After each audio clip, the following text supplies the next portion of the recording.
My name is Sophia Mitchell and I'm 35 years old. When my husband Jordan told me he had a surprise planned for our 10th anniversary, I was genuinely excited. Finding fancy restaurant invitations in his briefcase only heightened my anticipation. But something felt off about his secretive smiles and whispered phone calls. Nothing could have prepared me for discovering it wasn't an anniversary celebration at all, but a divorce party where he intended to humiliate me in front of everyone we knew. Before I tell you what happened next, let me know where you're watching from and hit that like and subscribe button while I explain how my own signature became my unexpected salvation. Jordan Cooper walked into my life during a college graduation party in May 2013. I was 22, clutching my newly minted graphic design degree, and he was 26, already 3 years into a promising career at a financial consulting firm. The moment he approached me with 2 glasses of champagne and a confident smile, something just clicked. He had this magnetic charm, tall with neatly styled dark hair, piercing blue eyes, and a laugh that made everyone around him feel included in some private joke. Our courtship was a whirlwind. After just 2 dates, we were practically inseparable. His ambition was infectious. He talked about his 5-year plan with such conviction that I couldn't help but believe every word. By Christmas that year, he surprised me with a diamond ring during a weekend trip to Vermont. 6 months later, we were exchanging vows in a garden ceremony with 100 guests. The first 2 years were everything I'd dreamed marriage would be. We bought a small 2-bedroom house in a suburb outside Boston. My freelance graphic design business was slowly gaining traction while Jordan received his first major promotion. Every night, we'd share details of our day over homemade dinners. Weekends were spent hiking nearby trails or hosting small gatherings with friends. We were building something beautiful, or so I thought.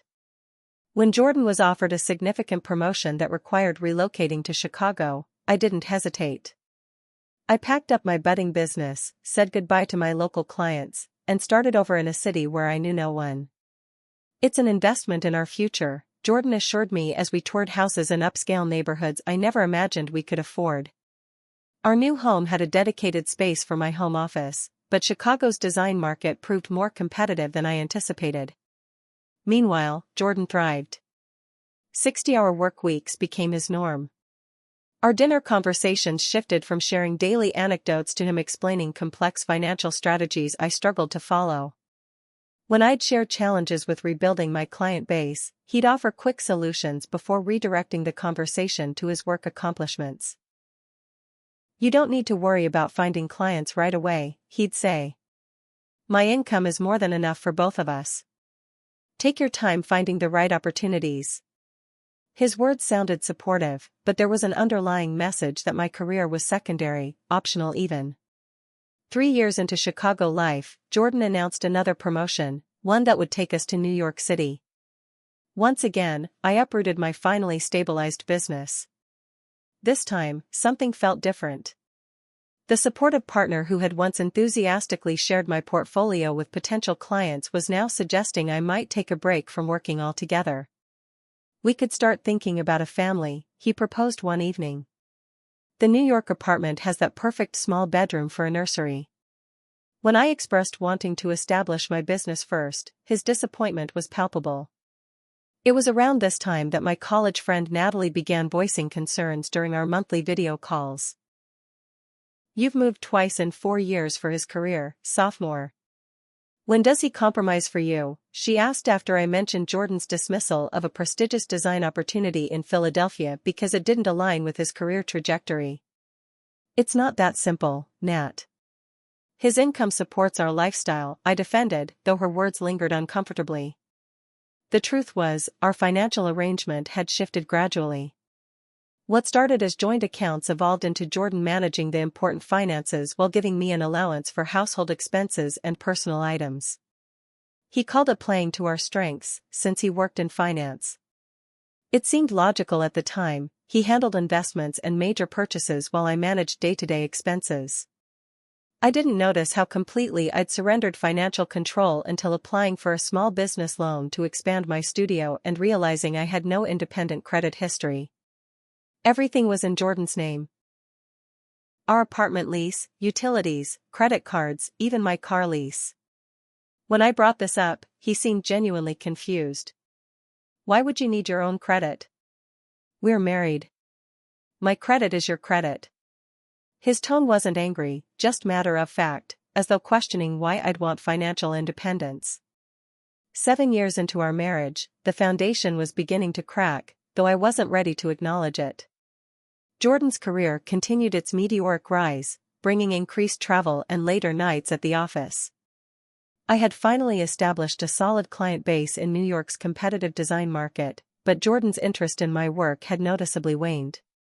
He no longer asked about my projects or celebrated my wins. Instead, he'd respond with distracted nods or quick "that's great, babe" comments before changing the subject. I told myself this was normal, marriages evolve, partners grow busy. But Natalie saw what I couldn't. During her first visit to our New York apartment, she witnessed Jordan questioning my expenditure on quality design software, despite it being essential to my business. "It's almost $4,000, Sophia," he said, reviewing the credit card statement. "Couldn't you have discussed this with me first?" "I did mention it last month," I replied, feeling a familiar knot in my stomach. "Remember? I showed you the comparison spreadsheet of features." Vaguely, he conceded. "Next time, make sure I'm actually paying attention. Better yet, let me research options that might be more cost-effective." After he left for a business dinner, Natalie turned to me with concern in her eyes. "When did you start needing permission to buy work tools? You're a professional designer, not a hobbyist." "He's just budget conscious," I defended weakly. "We're saving for the future." "A future where you're completely dependent on him?" she challenged gently. The Sophia I knew in college would have never let someone else dictate her professional decisions. Her words stung because they contained an uncomfortable truth. Somewhere along the way, I had surrendered not just financial control but also my autonomy. Still, I wasn't ready to fully confront what that meant. After all, we were approaching our 10th anniversary, a milestone worth celebrating and perhaps a chance to reconnect with the partnership we once had. The last 2 years of our marriage brought subtle yet significant changes. Jordan's presence at home diminished as his travel schedule intensified. 2-day business trips extended to week-long absences. Sunday brunches, once our sacred tradition, were increasingly sacrificed to emergency client calls or preparation for Monday meetings. When Jordan was home, the emotional distance between us expanded into something almost tangible. Conversations became transactional. Household logistics, scheduling coordination, and financial discussions where I increasingly found myself defending ordinary purchases. "Do you really need another black dress?" he'd question, scrolling through credit card statements.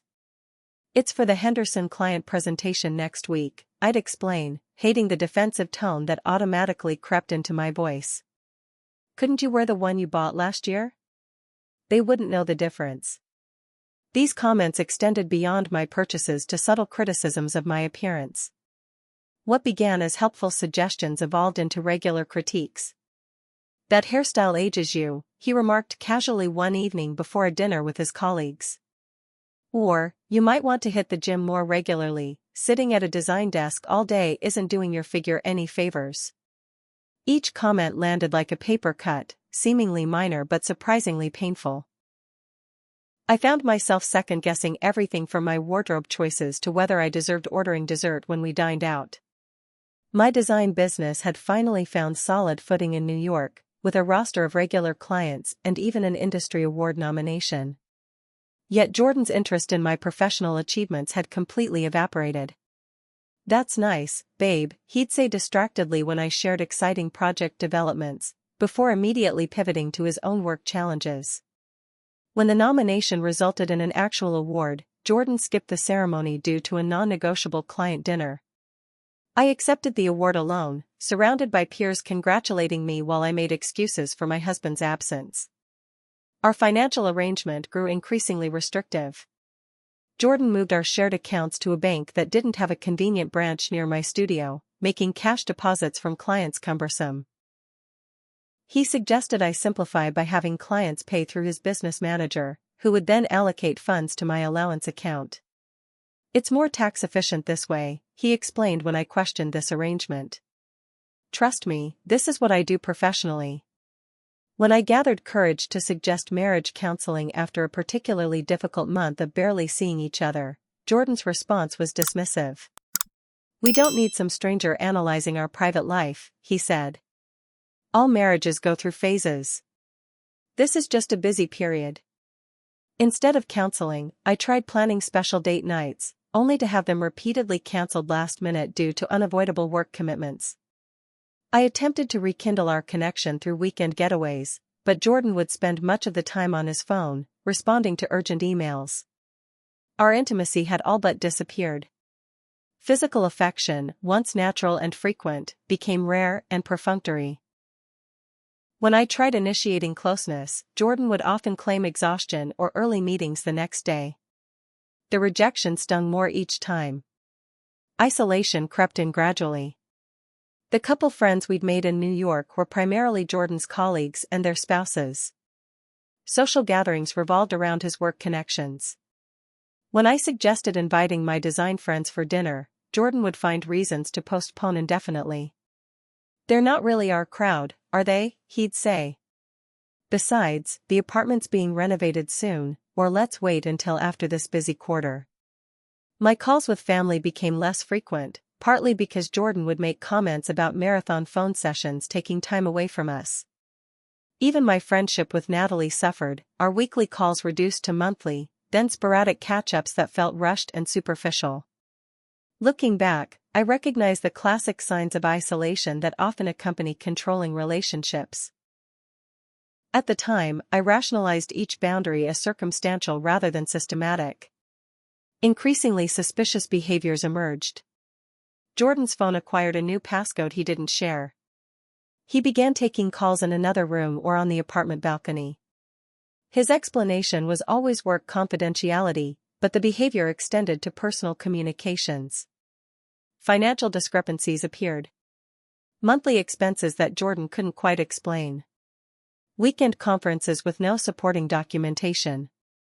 A credit card statement delivered to our home for an account I didn't know existed, quickly whisked away with the explanation that it was just for client expenses. By our 9th anniversary, I was living with near-constant anxiety. My once flourishing business was suffering as my confidence deteriorated. I questioned my memory of conversations, my professional judgment, even my perception of reality. Was I imagining problems? Was I being overly sensitive? Jordan certainly suggested as much whenever I raised concerns. "You're creating drama where there isn't any," he'd say, "or you're overreacting again. This is why I don't tell you things." Despite everything, when Jordan mentioned having special plans for our upcoming 10th anniversary, hope flickered to life. Perhaps he recognized the milestone's significance. Maybe this would be an opportunity to reconnect, to remember what had brought us together in the first place. "Don't make any plans for June 16th, he said with a mysterious smile. "I've got something special arranged." For the first time in months, I felt a glimmer of optimism about our marriage. That glimmer would soon be extinguished in the most painful way imaginable. The week leading up to our anniversary brought an unexpected shift in Jordan's behavior. He returned home at reasonable hours, initiated conversations about my day, and even suggested watching a show together, simple actions that once would have been normal but now felt remarkable. "I'm looking forward to Saturday," he said Thursday morning, kissing my cheek before leaving for work, another gesture that had become rare enough to notice. "Make sure you wear something special. I've made reservations at Bellini's." Bellini's was the high-end Italian restaurant where we'd celebrated our first anniversary in Boston. The fact that he'd remembered and chosen a place with sentimental value sent my hopes soaring. That afternoon, while searching for a receipt in Jordan's home office, I accidentally knocked his briefcase off the desk. As I gathered the scattered papers, an envelope caught my eye, cream-colored with elegant script addressing friends of Jordan Cooper. Thinking I'd found evidence of anniversary party invitations, my heart raced with excitement. I hesitated before opening it, knowing Jordan valued his privacy. But curiosity won. Inside was indeed an invitation, but not what I expected. It requested the pleasure of the recipient's company at Bellini's private dining room to celebrate Jordan's new beginning on the date of our anniversary. No mention of me or our marriage milestone. Just Jordan's new chapter. Confused, I replaced the invitation and continued organizing the spilled contents, finding several identical envelopes. My excitement curdled into unease. Something wasn't right. That evening, I casually mentioned needing Jordan's signature on insurance paperwork, hoping to gauge his reaction to my having been in his office. "You could have texted me," he replied, visibly tense. "I've told you I don't like people going through my workspace." "I wasn't going through anything," I defended. "I was looking for last month's property tax receipt for the accountant." He relaxed slightly but remained guarded. "Next time, just ask me to find what you need." His defensiveness heightened my suspicions. The next morning, after Jordan left for work, I returned to his office, something I'd never done in our decade together. The moral debate lasted briefly. If he was planning something that involved me, as his wife, didn't I have a right to know? I started with his desk drawers, finding nothing unusual until I reached the bottom right drawer, which was locked. Using a letter opener, I managed to force it open. Inside was a folder labeled Personal Documents, Confidential. My hands trembled as I opened it. On top was a document titled Petition for Dissolution of Marriage. Divorce papers, already filled out, waiting for signatures. My breath caught as I read further, seeing that according to the document, we had been living separately for 6 months. A complete fabrication, and that I had abandoned the marital residence repeatedly, another lie. The most stunning discovery was on the final page, what appeared to be my signature, dated 3 months earlier, agreeing to all terms. But I had signed no such document. Ever. Shock gave way to nausea as I continued exploring the folder's contents. Emails between Jordan and someone named Gerald Hoffman, ESQ, discussing expediting the process and ensuring favorable asset division. References to a court date already scheduled for the week after our anniversary. In another folder labeled Financial Planning, I found statements for accounts I'd never known existed. Transfers moving significant sums to entities with generic names like JC Enterprises and Cooper Holdings. A lease agreement for a luxury apartment in a building across town, beginning the following month. The room seemed to spin as the pieces aligned. The anniversary surprise wasn't a party celebrating our marriage, it was a public announcement of its end, with paperwork already signed and assets already hidden. With shaking hands, I took photos of everything, careful to replace items exactly as I'd found them. Then I called the one person I knew I could trust. "Natalie? I need you to come over. Now. Please." An hour later, Natalie sat beside me on the living room sofa as I showed her what I'd discovered. "This signature," she said, pointing to the divorce papers. "It doesn't even look like yours. Your S has that distinctive loop you developed for your design logo." She was right. The forgery was close but missed distinctive elements of my actual signature. "He's forged your consent," Natalie said, voice tight with anger. "And from these financial documents, he's been planning this for at least a year, hiding assets and creating a paper trail of lies. What am I supposed to do now?" I asked, tears finally breaking through shock. "Show up at this divorce party and pretend I know nothing?" Natalie placed her hand over mine. "No, you're going to fight. But first, we need ice cream. Then we call my brother-in-law Brian." As we worked our way through a pint of chocolate therapy ice cream, I examined the divorce papers more carefully. The signature that allegedly authorized me surrendering claim to our joint assets, accepting minimal support, and waiving rights to Jordan's retirement accounts, all while assuming joint debts, wasn't just slightly wrong. It was missing the unique flourish I'd incorporated into my professional signature years ago, a stylized element that had become my brand identity. My signature, the very thing that represented my professional identity, might just be the key to unraveling Jordan's carefully constructed scheme. The revelation about my signature triggered a specific memory from graduate school. During a corporate identity class, our professor emphasized developing consistent, distinctive signatures for professional documents and designs. Your signature is your personal logo, Professor Garcia had said. Make it uniquely yours with elements that would be difficult to replicate. Taking this advice to heart, I'd practiced for weeks until developing a signature where the final A in Sophia transitioned into a subtle design element resembling an infinity symbol, a personal touch representing endless creativity.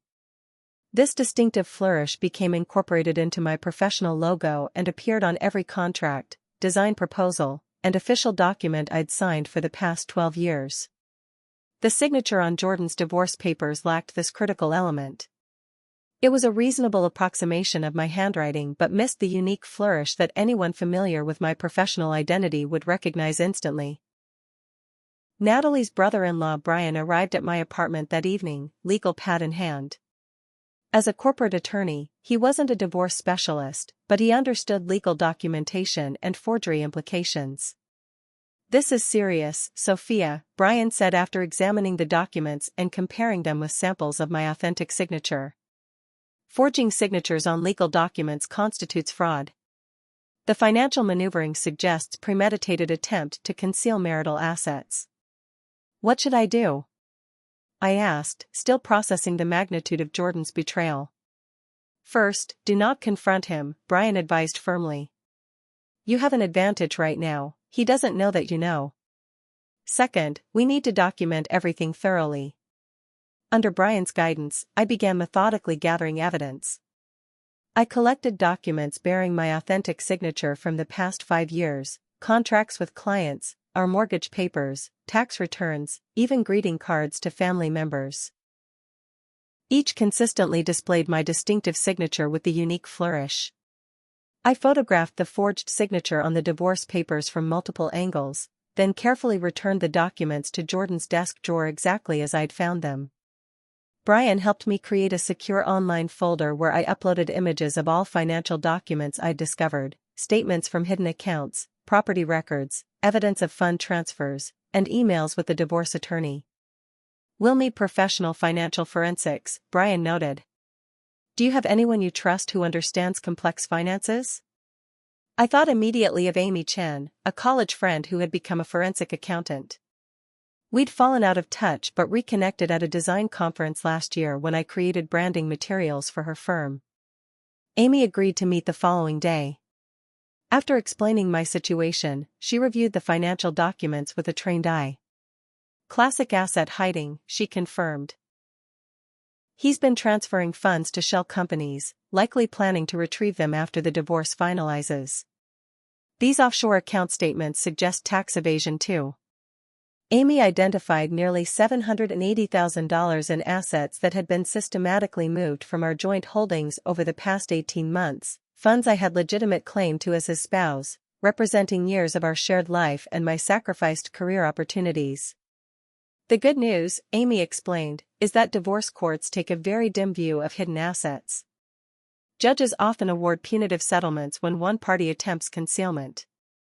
As we organized evidence, anger replaced my initial heartbreak. This wasn't just the end of a marriage, it was a calculated betrayal designed to leave me financially devastated while Jordan walked away with everything we'd built together. The Jordan I thought I knew, the charming, ambitious man who'd swept me off my feet, had become someone unrecognizable. Or perhaps more accurately, I was finally seeing the real Jordan, the mask of partnership having slipped to reveal the manipulator beneath. "I keep thinking about his divorce party," I told Natalie during a strategy session. "The sheer cruelty of inviting people to celebrate the end of our marriage on our anniversary." "It reveals his character," Natalie responded. "He's not just ending the relationship, he's making a spectacle of it. That's not the action of someone who ever truly respected you." Brian had connected me with Melissa Tanner, a top divorce attorney known for handling high-conflict cases. During our initial consultation, she outlined a strategic approach. "Attend the dinner," she advised, contradicting my instinct to confront Jordan immediately. "Document everything. Record if possible, since New York is a one-party consent state. The evidence of the public ambush will strengthen our case." "You want me to sit through my own humiliation?" I asked incredulously. I want you to give him enough rope to hang himself legally, Melissa clarified. Then we'll file counter proceedings with overwhelming evidence of fraud, forgery, and financial misconduct. Courts don't look kindly on parties who behave with such blatant bad faith. The strategic advantage made sense intellectually, but emotionally, the prospect of facing Jordan's betrayal publicly seemed unbearable. Yet something had shifted within me, perhaps the accumulation of years of subtle control and manipulation finally crystallizing into clarity. I'll do it, I decided. He expects me to be blindsided, embarrassed, and powerless. I'll let him believe that right until the moment I turn the tables. With my professional signature, the same one Jordan had failed to accurately forge, I signed engagement letters with both Melissa and Amy. For the first time in years, I felt a sense of reclaiming my power, one signature at a time.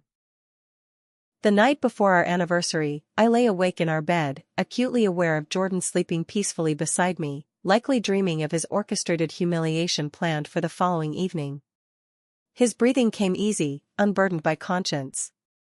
I mentally reviewed our contingency plans, the evidence safely documented, my authentic signature on powers of attorney authorizing Brian to act on my behalf if necessary. My signature, the simple, personal mark that represented my identity, had become both the weapon Jordan attempted to use against me and the shield that would ultimately protect me from his betrayal. Tomorrow would bring his surprise divorce party, but Jordan himself was in for the real surprise. My signature would change everything. The morning of our anniversary, Jordan kissed me on the cheek before leaving for work, a gesture that now felt like the ultimate hypocrisy. Reservations at 7, he reminded me. Wear that blue dress I like. It's a special night. I wouldn't miss it for the world, I replied, amazed at how steady my voice sounded despite my racing heart. After he left, I called Natalie. I'm terrified, I admitted. What if I break down? What if I can't go through with it? You're stronger than you realize, she assured me.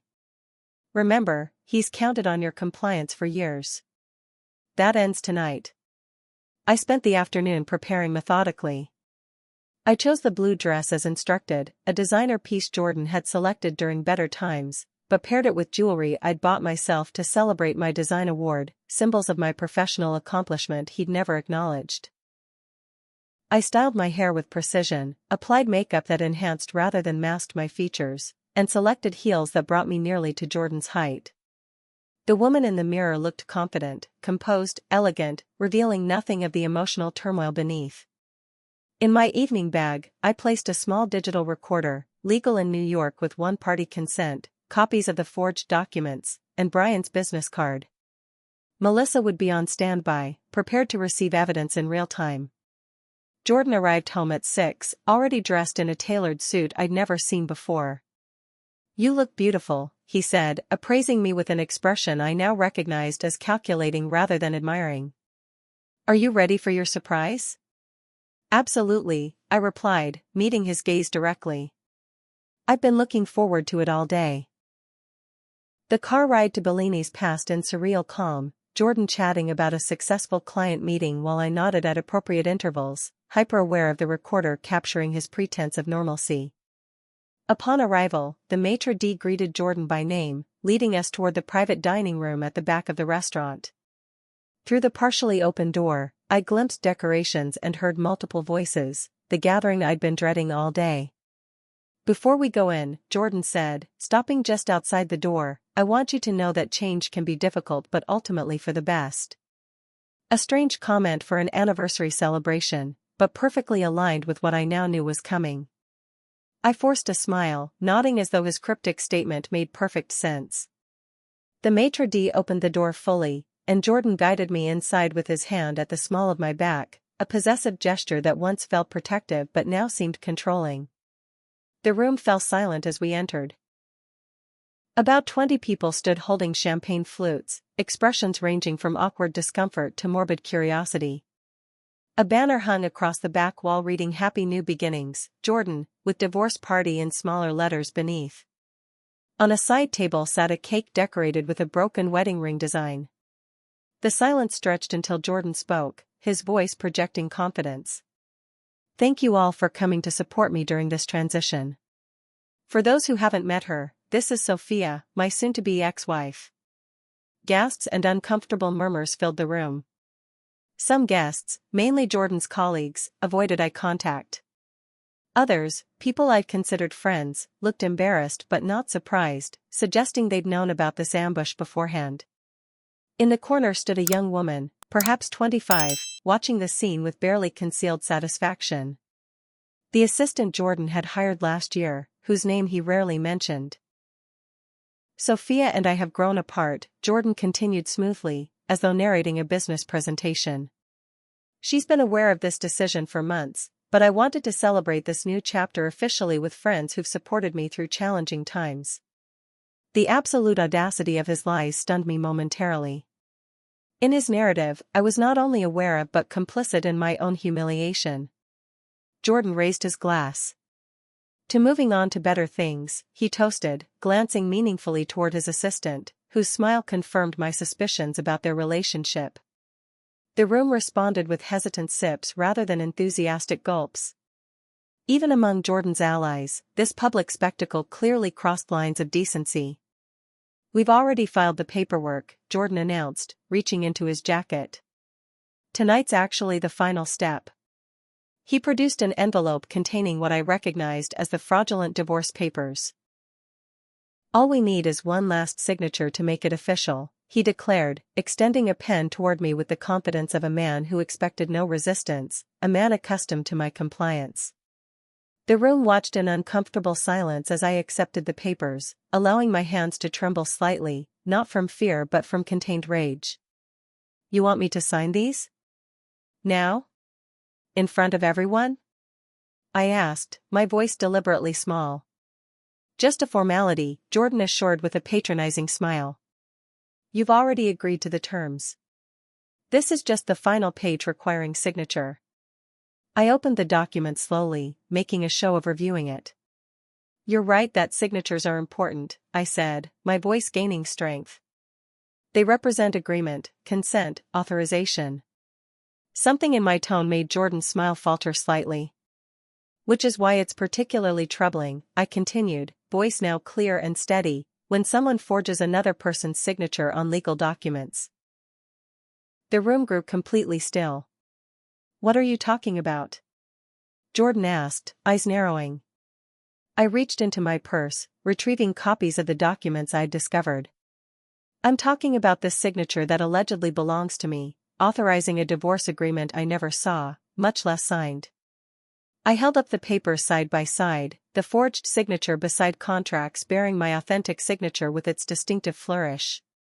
Notice the difference? Anyone familiar with my professional work would, I stated, voice steady. My actual signature includes a design element I've used consistently for 12 years. This forgery doesn't. Jordan's face flushed as whispers circulated among the guests. You're making a scene, he hissed. We can discuss this privately. Like you discussed our divorce privately before planning this public humiliation? I countered. Or like you privately discussed hiding nearly $800,000 in offshore accounts to avoid equitable division of marital assets? The whispers grew louder. Jordan's assistant edged toward the door. These accusations are ridiculous, Jordan sputtered, looking around for support that wasn't forthcoming. The accusations are documented, I replied calmly. As is the fact that you scheduled this divorce party on our 10th anniversary as a final act of cruelty. I turned to address the stunned guests directly. I discovered all this 3 days ago, the forged signatures, hidden accounts, and plans for tonight's spectacle. I could have confronted Jordan privately, but he clearly preferred a public setting for ending our marriage. So I'm respecting his wishes. Jordan lunged for the papers in my hand, but I stepped back smoothly. Copies have already been sent to my attorney. As have records of the financial accounts you thought I wouldn't find. You went through my private files? He demanded, his concern for appearances evaporating into naked anger. Yes, I did, I acknowledged without apology. Just as you forged my signature and lied about our marriage in legal documents. Guests began awkwardly gathering their belongings, murmuring excuses about early mornings and babysitters. Jordan's carefully orchestrated humiliation was disintegrating before his eyes. "None of you understand this situation," he appealed desperately. "She's been impossible to live with, emotionally unstable." "Save it for court," I interrupted, gathering my purse. "Where you can explain the forgery, fraud, and financial concealment to a judge." I turned to leave, then paused at the door. "One last thing, Jordan. You were right about one thing: signatures are just formalities. But integrity isn't. And neither is the truth." With that, I walked out, leaving Jordan standing alone amid deserting guests, broken decorations, and the ruins of his carefully constructed deception. The weight that had pressed against my chest for years felt suddenly lighter, replaced by the unfamiliar but welcome sensation of reclaimed power. Outside, Natalie waited in her car as planned. I slid into the passenger seat, hands finally allowing themselves to shake with the adrenaline of confrontation. "You did it," she said, squeezing my hand. "How do you feel?" I considered the question, surprising myself with the answer that emerged. "Free," I replied. "For the first time in years, completely free." The day after the divorce party debacle, I moved into Natalie's spare bedroom. Jordan blew up my phone with alternating messages of rage and reconciliation attempts, classic manipulation tactics that now seem transparent rather than confusing. "You've embarrassed me in front of everyone who matters," one text read. An hour later, "We can work through this if you'll just be reasonable." By evening, "You've always been emotionally unstable, this proves it." I forwarded each message to Melissa without responding directly. Every hostile communication strengthened our case. Our first strategy meeting included Brian, Melissa, and Amy, each bringing specialized expertise to the table. "We're filing counter-proceedings immediately," Melissa explained. "Jordan's attorney Gerald Hoffman submitted fraudulent documents to the court. That's grounds for possible disbarment for him and criminal charges for Jordan." Amy outlined the financial discoveries. "We've identified 9 separate accounts and 3 shell companies holding marital assets. The court will appoint a forensic accountant, but my preliminary analysis suggests systematic concealment dating back approximately 18 months. "Why 18 months?" I asked. "That coincides with your design studio's major client acquisition," Amy noted. "When your income potential increased, Jordan accelerated his exit strategy." The realization stung. My professional success had triggered Jordan's betrayal rather than celebration. Within days, Melissa filed comprehensive counter-proceedings, including evidence of forgery, fraudulent court filings, and financial misconduct. The judge immediately stayed Jordan's original divorce petition and scheduled emergency hearings to address the forgery allegations. Jordan's response came through increasingly aggressive legal maneuvers. His attorney filed motions challenging my access to the apartment, our joint accounts, and even claiming my business assets as marital property subject to division, despite Jordan having meticulously separated his own business interests. "Standard intimidation tactics," Melissa assured me. "They're hoping you'll be overwhelmed and settle quickly." "We won't." My first face-to-face encounter with Jordan came during mandatory mediation. He arrived with 2 attorneys, dressed impeccably in a suit that probably cost more than my monthly income. His expression conveyed absolute confidence, the same expression I'd seen when he dismissed my career aspirations or questioned my judgment. "Sophia," he acknowledged coldly. "This could have been amicable if you hadn't created this spectacle." "Forgery and fraud aren't amicable," I replied, meeting his gaze without the habitual deference he expected. "Neither is planning to humiliate your wife at a divorce party." Mediation predictably failed. Jordan refused any settlement that included transparency about hidden assets. His attorney characterized the forged signature as a misunderstanding rather than deliberate fraud. "Your client intends to explain this misunderstanding under oath?" Melissa challenged. "We look forward to that testimony." As legal proceedings intensified, social fallout spread through our circle. Friends and acquaintances took sides, many gravitating toward Jordan, whose professional position and confident narrative initially seemed more credible than my allegations. My parents, from whom I'd grown distant during the marriage, rallied with unwavering support. Dad helped cover initial legal costs until the court ordered Jordan to pay my attorney fees.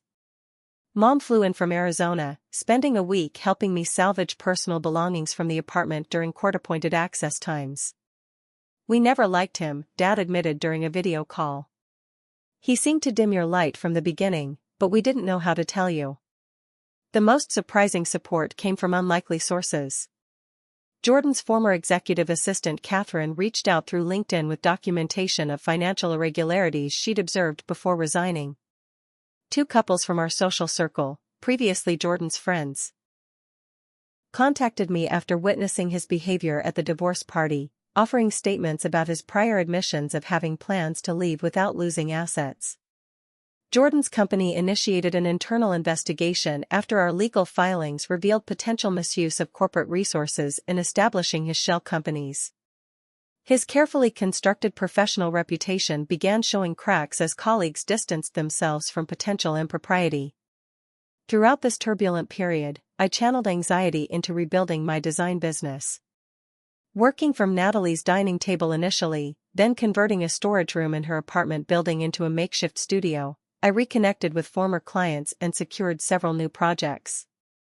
The work provided not just financial independence but creative fulfillment I'd suppressed trying to accommodate Jordan's expectations.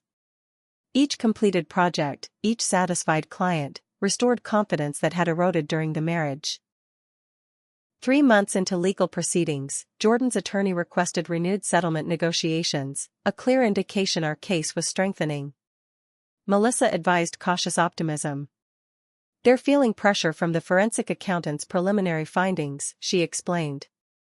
Plus, the signature forgery evidence is irrefutable. Expert analysis confirmed the distinctive elements missing from your purported signature. The settlement conference revealed a dramatically changed Jordan. The confident executive had been replaced by a defensive, irritable man facing professional scrutiny and personal humiliation. His new settlement offer acknowledged most hidden assets and proposed more equitable division. Not good enough, Melissa countered firmly. Full financial disclosure, compensation for legal fees incurred due to fraud, and additional consideration for the attempted deception. Jordan leaned forward, voice low with barely contained anger. You've already destroyed my reputation. What more do you want? I want what I'm legally entitled to, I replied calmly. And what I've earned through 10 years of supporting your career while compromising my own. After 8 hours of negotiation, we reached tentative agreement terms, significantly more favorable than Jordan's initial fraudulent proposal, though still requiring court approval.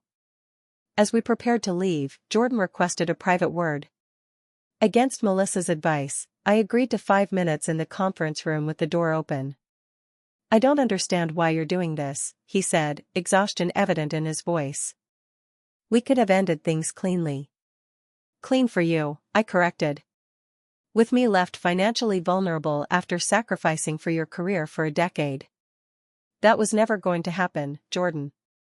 I never thought you'd fight back like this, he admitted, something almost like respect flickering briefly in his expression. That was your mistake, I replied. You spent years convincing yourself I was weak, dependent, easily manipulated. You forgot who I was before you started breaking me down. And who was that? He asked, seemingly genuinely curious. Someone who signs her name with pride and purpose, I answered. Someone who's reclaiming that signature now.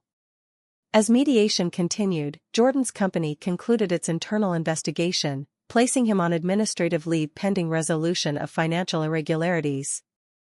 His girlfriend, the assistant from the divorce party, had already moved on to another executive at the firm. 6 months after the divorce party, the court approved our settlement agreement. I received our New York apartment, which I promptly sold, equitable division of recovered hidden assets, and substantial compensation for legal fees incurred due to Jordan's misconduct. The judge explicitly cited the signature forgery as evidence of extraordinary bad faith warranting additional consideration. Leaving the courthouse after final proceedings, I felt neither triumph nor vindication, just profound relief that this chapter was closing. The legal victory couldn't erase the pain of betrayal or years of subtle manipulation, but it provided resources to rebuild and lessons that would protect me moving forward. That evening, I signed the lease on a new studio space in Brooklyn, my authentic signature with its distinctive flourish representing not just legal commitment but personal reclamation. Each stroke of the pen affirmed what Jordan had tried to erase, my identity, separate and whole, extending beyond the boundaries he had tried to impose. The first night in my new apartment, a sun-filled one-bedroom in Brooklyn with a separate studio space for my design work, I sat surrounded by unpacked boxes feeling simultaneously exhausted and exhilarated. After months of living in Natalie's spare room during the divorce proceedings, I finally had a space that was entirely mine. The settlement had provided financial stability without extravagance. After selling the Manhattan apartment and dividing the recovered assets, I had enough to purchase this modest place outright and invest in expanding my design business. Jordan's attempts to hide funds had ironically resulted in my achieving greater financial independence than I might have otherwise negotiated. That first weekend, Natalie helped me paint the living room walls a vibrant teal, a color Jordan would have dismissed as impractical and attention-seeking. We ordered takeout, drank wine from coffee mugs since I hadn't yet unpacked glasses, and laughed until our sides ached. To new beginnings, Natalie toasted, raising her mug. And to the return of the Sophia I've missed for years. The physical space transformation paralleled my internal journey.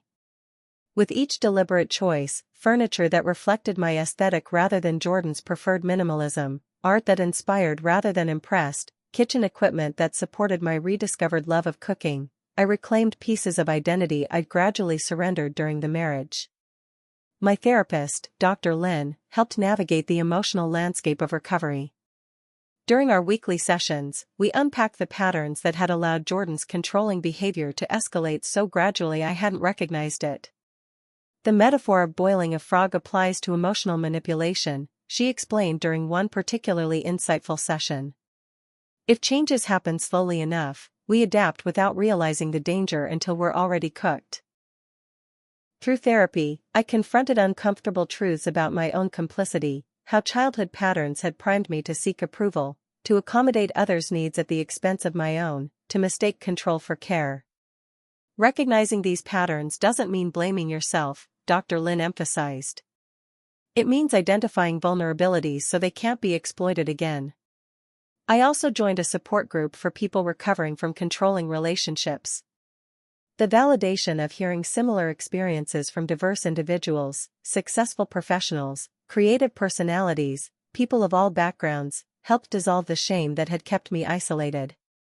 I thought I was too smart, too independent to be manipulated, shared Marcus, a corporate attorney whose husband had systematically undermined his confidence for years. But emotional manipulation doesn't discriminate based on intelligence or success.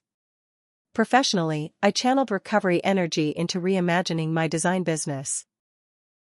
The studio space I'd leased became Signature Design, a name celebrating both my professional identity and the pivotal role my signature had played in reclaiming my life. I specialized in helping small businesses and entrepreneurs develop authentic visual identities, finding fulfillment in supporting others' dreams rather than just serving corporate clients. Within 6 months, I'd hired 2 part-time assistants and established a client waitlist. The divorce fallout had unexpected professional benefits. Several women from Jordan's firm discreetly sought my services after witnessing how I'd handled the divorce party confrontation. One executive confided, "Anyone who maintains that level of composure while exposing fraud is someone I want designing my brand." Old passions re-entered my life gradually. I resumed weekend hiking trips, first with Natalie, then with a local outdoors group where I formed new friendships. I enrolled in a painting workshop, rediscovering the joy of creating art without commercial purpose. I took cooking classes specializing in Italian cuisine, something I'd always wanted to explore but Jordan had dismissed as unnecessary since we can just order in. My relationship with my parents deepened through regular video calls and seasonal visits. Mom and Dad came for Thanksgiving, bringing albums containing photos from my childhood and early adulthood, visual reminders of the confident, creative person I'd been before Jordan's influence. "Remember this?" Dad asked, pointing to a college photo of me accepting a design award, beaming with pride. That's who you've always been. Not who he tried to make you. The process wasn't linear.